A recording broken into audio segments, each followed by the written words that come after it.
그 대답을 하기 전에 우선 먼저 정신과에서 이제 그런 분들을 어떤 진단병으로 치료를 하는가, 이 기본 개념부터 이제 여러분들이 좀 이해를 하시면 사이코패스가 어떤 거다 이렇게 이해하시기가 훨씬 나을 것 같아서 앞에 먼저 말씀을 드리겠습니다. 정신과에서 치료를 하는 병명은 여러 가지가 있어요. 많이 있긴 하지만은 그것을 이제 통합해서 주된 병명을 대라고 한다면은 세 가지 정도를 댈 수 있어요. 세 가지. 하나는 뭐냐 하면은 신경증이라는 말을 써요. 신경증. 여러분들 많이 들었을 거예요. 뉴로시스라든지 노이로제라든지 뭐 이런 거. 그거는 뭐냐면 이제 불안을 바탕으로 해서 생기는, 말하자면 세상을 살아가고 적응하는데 자기 습관과 이게 달리 되니까 이제 마찰이 생기는 거예요. 그러니까 이제 불안해진다든지 이런 걸로 표현되는 일련의 그 질병군이 있어요. 그걸 우리가 이제 신경증이라고 표현을 합니다. 그게 이제 제일 가벼운 수준이고, 그 다음에 나오는 것이 이제 인격장애라고 표현을 해요.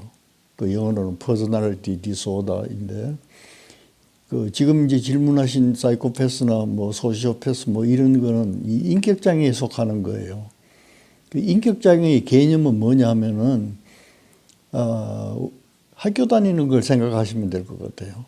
초등학교 들어가면 1학년, 2학년, 3학년, 6학년, 또 중학교 3학년, 고등학교 3학년, 대학교 뭐 4학년 뭐 이렇게 올라가잖아요. 그걸 계단이라고 한번 생각을 해보세요. 첫째 계단을 잘 디뎌야 둘째 계단을 잘 디딜 수가 있죠. 이건 무슨 말이냐면 1학년 때 공부를 충실히 해놔야 2학년 공부를 잘 할 수 있다는 뜻이에요. 그 2학년 때 공부하는 걸 놓쳐버리면 3학년 공부는 할 수가 없잖아요. 하더라도 건성할 수밖에 없단 말이에요. 이런 것과 마찬가지로 인격도 이 발달되는 단계가 있어요. 연령에 따라서 1살짜리 인격이 다르고 2살짜리 인격이 다르고 이런 식으로 이제 사람이 그 신체가 성장해가고 나이가 들어감에 따라서 같이 성장하는 정신적인 연령이 따로 있는 거예요. 근데 그게 이제 성격 발달이라고 그러는 거예요. 성격 발달. 성격 발달에도 그런 단계가 있다. 이제 이걸 이해를 하시면 되겠고. 근데 그에 대한 이론들은 참 많습니다. 그 다음에 이제 첫째 또 알아야 될 거는 정신과는 원인이 없어요. 원인이. 신체적인 질환 같으면 요새 이제 그 바이러스 때문에 우리가 굉장히 애를 먹고 있잖아요. 그 원인이 뭡니까? 바이러스잖아요. 그 뚜렷합니다, 이게. 뚜렷한데 정신과에서는 그런 원인이 없어요. 신체적인 원인처럼 그렇게 발견할 수가 없다는 뜻이에요. 그러니까 이제 어떻게 하냐면 옛날에는 유전적이다 그랬어요. 유전되는 것도 있어요. 있지만 아닌 것도 많단 말이에요. 그다음 요즘 와서는 스트레스 때문에 그렇다고 그래요. 그러면 스트레스가 한두 가지예요. 우리가 살아가는데 온갖 게 다 스트레스잖아요. 요새 코로나 바이러스 때문에 스트레스 받는 게 얼마나 많아요. 그런 우리가 받는 스트레스가 많기 때문에 어느 것 때문에 이 병이 발생했다, 이렇게 규정 짓지를 못한다는 거예요. 그래서 신체의학에서는 원인이라는 말을 쓰지만은 정신의학에서는 원인이라는 말을 쓰지를 못해요. 하도 많으니까 그 중에 어느 게 주되게 영향을 주었는가, 이것이 관건이거든요. 그래서 원인이라는 말 대신에 선행 요인이라는 말을 써요. 그 많은 원인이 될 만한 이유들 가운데 이것이 제일 먼저 아니면 제일 많이 영향을 주었다. 그래서 이제 선행 요인이라는 말을 쓰는 거예요. 그래서 이제 그 인격 장애는 그 발달 단계에서 받는 뭐 스트레스라도 좋겠고 적응 양식이라도 좋겠고 그게 이제 잘 안 되는 그러면 이제 어떤 증상이 발현될 것 아니에요. 그 원인은 모르지만은 그것 때문에 표현되는 어떤 생각이나 감정이나 행동 양식 이런 걸 보고 우리가 진단을 하는 거예요. 그래서 인격 장애란 이제 그거는 뭐냐면 인격이 발달하는 단계에서 더 이상 발달하지 못하고 어떤 단계에 머무는 걸 우리가 이제 인격 장애라고 그래요. 그럼 예를 들면 의존적인 성격이다. 그 인격 장애예요. 의존적인 인격 장애 이렇게 이제 표현을 하는데, 그럼 의존성은 언제 생기느냐 하면 아주 어릴 때 생기는 거예요. 1살부터 한 3살 정도 때 그때 생기는 게, 그게 어른이 되면은 그게 달라져야 되는데 달라지지 않고 나이는 신체적인 나이는 어른이 됐는데도 불구하고 정신적인 연령이 어릴 때 그때 부모에게 의존해서 모든 것을 해결해 나갔던 방법으로 지금도 해결하려고 하는 그런 성격이 이제 의존적인 성격이거든요. 그러니까 이 말은 뭐냐 하면은 인격 발달 단계에서 어떤 단계에 머물러 버리는 거예요. 더 이상 이게 성장을 하지 않고 머물러 버리는 거거든요. 이제 그래서 그 머무는 단계에 따라서 우리가 이름을 많이 붙여요. 뭐 편집증, 즉 인격 장애라든지 해리성, 히스테리성, 뭐 의존성, 뭐 이런 걸 많이 붙이는데 그 가운데 이제 하나가 이 사이코패스인데, 이 사이코패스라는 말은 따로 진단명에 나와 있기보다는 이게 한 가설로서 먼저 쓰기 시작하니까 이제 사이코패스라는 말을 많이 쓰는데, 거기에 해당되는 진단은 이제 경계성 인격 장애라는 말로 포함이 됩니다. 그 안에 이제 이게 포함이 되는 건데, 예를 들면 뭐 한 7가지, 8가지 증상을 이렇게 내놓고 이 중에 몇 가지가 표현이 되면 우리가 사이코패스라고 진단을 한다. 이제 이렇게 진단이 돼 있거든요. 근데 그 중에 이제 제일 흥미로운 게 뭐냐 하면 분노 조절이 안 돼요, 이게. 예를 들면 우리가 분노할 일이 있으면 분노를 해야 되는 거예요. 그렇지 않겠어요? 누가 나를 뭐 모독하는 데 대한 모욕감이 느껴지니까 내가 분하단 말이에요. 분노를 해야 돼요. 이제 이런 이유가 있어서 그런 게 아니고 남들이 보기에는 이유도 없는데 분노가 많은 거예요. 그래서 분노를 표현하는 게 적절하지 못하다 이 말이에요. 그렇게 분노 조절이 안 되는 그런 증상이 참 많아요. 자기도 어디서부터 이게 분노가 생긴 줄을 모르는 거예요. 그리고 이 분노를 표현하는 것이 적절한가 이것도 모르는 거예요. 그래서 이 사이코패스를 이해하는데 그 중요한 가설이 하나 있어요. 많은 가설들이 있지만은 그 중에 의학자들이 가장 많이 인정을 하는 가설이 하나 있는데, 그게 뭐냐면 이 사이코패스는 인격 발달 과정에서 소위 이제 슈퍼에고, 그 의학 용어로 초자아라고 그럽니다. 그걸 일반적으로 얘기를 하면 양심이라는 뜻이에요. 양심. 양심이 없다는 얘기입니다. 이 사이코패스 환자는 양심이 없다. 이 양심이 없다는 말은 여러분들이 어떻게 해석하셔야 되냐면, 우리가 가족이든지 또 사회, 국가 이런 공동체를 이루고 살아가자면 살아가는데 필요한 2가지가 있어요. 하나는 뭐냐 하면, 기왕 우리가 살려면 적어도 사람답게 살자면 이것은 지켜야 된다. 그런 게 있지 않겠어요? 사람답게 살자면. 그게 이제 윤리적인 것이고 그런 거예요. 그 다음에 또 하나는 뭐냐면, 적어도 사람이라면 이런 짓은 안 해야 된다. 그게 있잖아요. 그게 뭐냐면 법이에요. 법으로 강제하는 거거든요. 자, 우리가 본능적으로 자유롭게 살고 싶다 이러지만 그대로 자기 마음대로 살아가는 사람이 있나요? 없잖아요. 자유롭게 산다 하는 건 그냥 상상 속에서나 자유롭지.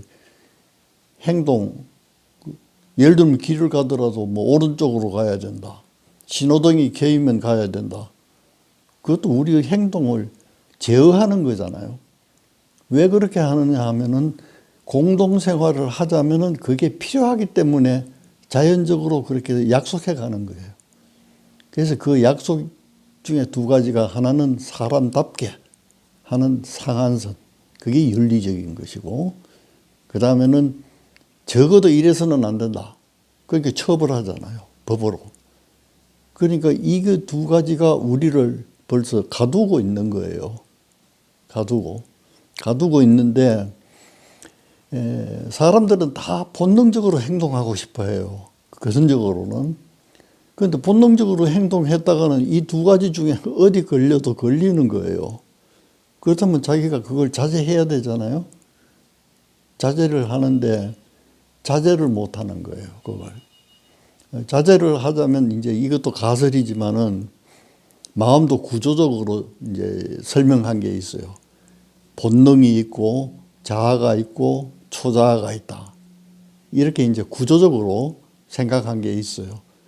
그러면 자아라는 거는 무슨 역할을 하냐 하면은 본능적으로 행동하고 싶은 것을 이 사회적으로 제어하는 게 많기 때문에 그게 저촉되면 안 되잖아요. 그러니까 타협을 해서 그런 건 하지 말라고 이제 억압을 시키는 거예요. 그 억압을 시키는 작용을 하는 게 초자라는 건 양심이래. 그리고 우리가 양심이 있는 사람은 곁에서 교통순경이 뭐 음주 측정을 안 하더라도 술 먹고는 운전을 안 하는 게 양심이에요. 그렇잖아요. 예. 그래서 양심이 부재하다 이거. 양심을 배울 기회가 없었다는 거예요. 그 양심은 언제 배우게 됐냐면 그것도 어릴 때부터 배우는 거예요. 한 서너 살 이후 적어도 5살 정도까지 그때부터 싹트기 시작하는 거예요. 양심이라는 게. 해서는 될 일과 안 될 일 이런 것을 이제 구분해 가면서 그 양심이라는 게 발달을 하는 거예요. 자꾸. 그러니까 굉장히 양심이 뭐라고 할까 튼튼한 사람은 누가 법률적으로 이래라 저래라 하지 않더라도 양심적으로 행동하면 인간답게 사는 거잖아요. 또 인간답게 살고 그럼 그칠 게 없는 거예요. 그런데 이제 이 사이코패스는 그 양심을 배울 기회를 놓친 거예요. 기회를. 그러면 그런 사람을 나이 들어서 지금이라도 양심을 가르치면 될 것 아닌가 이런 말씀도 이제 하실 수가 있겠죠. 그러나 인격이 발달하는 이 단계를 보면은 소위 결정적인 시기가 있어요. 결정적인 시기. 이것은 뭐냐면 그 시기가 아니면 배울 수 없는 시기가 있어요. 어른이 돼가지고 양심에 대해서 배울 수는 있지만은 그거는 지식으로 그냥 양심인갑다 이런 거지 양심적인 행동은 할 수가 없다 이 말이에요. 그러니까 어릴 때 우리가 그런 양심이 발달이 돼야 되는데 그게 안 돼서 그렇다는 거예요. 그래서 양심 부재, 양심 결여, 영어로는 이제 뭐 슈퍼이고 라쿠네 뭐 이런 말을 씁니다. 그러니까 일단 양심이 없다 이런 생각을 하세요. 자, 양심이 없으면 자기 행동에 대해서 책임이 없어요. 책임감이 없어요. 그리고 이게 잘된 행동이다, 잘못된 행동이다 이 구분이 없어요. 구분이 없으니까 사회적으로 해서는 안 될 일을 해놓고도 뭐가 없겠어요. 양심이 없으니까 죄의식이 없는 거예요. 죄의식이. 우리 보통 건강한 사람은 잘못된 일을 하고 나면 아이고 미안하다든지 잘못됐다든지 뭐 이런 반성적인 생각을 하잖아요. 이런 사람들한테는 그게 없어요. 왜 그러냐면 이게 잘됐다 안 됐다 하는 판단하는 양심이 없으니까 자기가 이게 잘한 행동인지 잘못됐다고 생각을 해야 죄의식이 생기잖아요. 그게 없어요. 그러니까 이제 다른 사람 보기에는 뭐 잔인한 행동도 하고 또 기괴한 행동도 하고 또 분노 조절도 안 되니까 그런 폭력도 되고 또 감정 기복도 또 약간 심하고 그 자기 정체감이 없는 거예요. 정체감. 정체감이 없다는 것은 주체성이 없다는 뜻이에요. 내가 나다 하는 이런 확신이 없는 거예요. 그러니까 이제 열등감 같은 것도 있고 뭐 여러 가지가 복잡해요. 그러나 이것을 진단하는 것은 이제 의학적인 진단 기준이 있기 때문에 이제 하는데 대부분 이제 요즘 텔레비를 보면 그런 범죄를 저지르는 것이 건강한 사람으로서는 생각할 수 없는 아주 기괴한 게 많잖아요. 그러니까 이제 뭐 편리하게 아서 사이코패스다든지 이렇게 얘기하는데 뭐 틀린 말도 아니지만은 정확한 말도 아닙니다. 그게 이 사이코패스를 진단을 하자면 아주 명백한 이런 진단 기준에 맞아야 되는데 요즘 사이코패스라는 말을 의학적인 용어보다는 뭐 사회적인 용어로 그렇게 많이 쓰고 있습니다. 있는데 제가 보기에는 이 인격적인 장애를 갖고 있는 사람이 치료받는 경우가 드물어요. 예를 들면 아까 내가 설명하다 말았는데 신경증이 있고 인격장애가 있고 그 다음에 제일 심한 것이 정신병입니다. 정신병. 그런데 정신병은 일부 예를 들면 뭐 편집병, 망상형 뭐 이런 거를 몇 개 제외하고는 그 입원 치료를 그 순순히 잘 응합니다. 그 다음에 신경증은 자기가 고통스럽기 때문에 자진해서 찾아와요. 아, 이게 괴로우니까. 그러나 병원에 오지도 않고 치료도 안 받고 제일 문제가 되는 것이 이 인격장애예요. 그러니까 인격장애가 우리 일반 건강한 인구 속에 많이 섞여서 살기 때문에 범죄를 많이 저지르게 된다. 이제 이런 해석을 이제 하시는 것 같아요. 하시는데 전체 인구로 보면은 전체 인구에서 그 범죄를 저지르는 율하고 정신병 환자가 범죄를 저지르는 율하고 이렇게 비교를 해본다면은 일반 인구에서 범죄율이 더 높은 거예요. 그러니까 사이코패스는 전부 범죄자다. 이렇게 생각하는 것은 일종의 우리가 생각하고 있는 편견에 가까운 겁니다. 사이코패스를 잘 이해를 하시면은 반드시 범죄하고 연관되는 것은 아닌데 너무 이제 기괴한 그런 사건들이 많이 생기다 보니까 사회적으로 이제 그런 쪽으로 눈을 돌리는 것 같아요.